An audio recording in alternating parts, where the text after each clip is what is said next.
देवास के प्रसिद्ध चामुंडा माता टेकरी पर गर्भगृह के भीतर आरती और दर्शन व्यवस्था को लेकर विवाद गहरा गया है। भारत तिब्बत समन्वय संघ और विभिन्न हिंदू संगठनों के कलेक्टर के नाम ज्ञापन सौंपकर प्राचीन परंपराओं के अनुसार गर्भगृह में आरती और दर्शन पूर्ण प्रारंभ करने की मांग की गई है। देखते हैं पूरी रिपोर्ट। ज्ञापन में बताया गया है कि चामुंडा माता मंदिर में प्राचीन काल से गर्भगृह के भीतर नियमित एवं परंपरागत आरती होती रही है, लेकिन बीते एक सप्ताह से यह कहकर कि कलेक्टर के आदेश है, नियमित आरती करने वाले मंडल को बाहर से ही आरती करने को कहा गया है और गर्भगृह के भीतर की आरती बंद करवा दी गई है।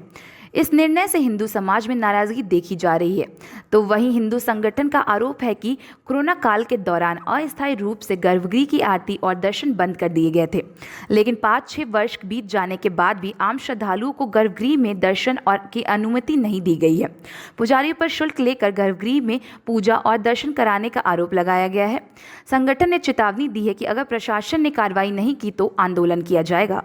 आप चूंकि आप माता टेकरी के पुराने भक्त हो, प्रतिदिन आरती में जाते हो, किस तरह का ज्ञापन आपके द्वारा दिया गया और क्या मांगे आपसे? भाई सर्वप्रथम तो हमने माननीय जिलाधीश महोदय से निवेदन किया है कि जो कई वर्षों से हमारे 75 वर्ष के जो बुजुर्ग हैं, जो ठंड में, शीतलहर में, बरसात में 12 माह ही टेकरी पे जाते हैं और वो हमेशा गर्भगृह से में ही रह के आरती करते हैं। केवल 5 या 7 मिनट उसके अंदर रहते हैं, बाकी समय तो हमारे पुजारी परिवार ही रहता है। तो पुजारी परिवार के द्वारा मना कर दिया गया है कि गर्भगृह के बाहरी जिलाधीश महोदय का ऐसा आदेश है।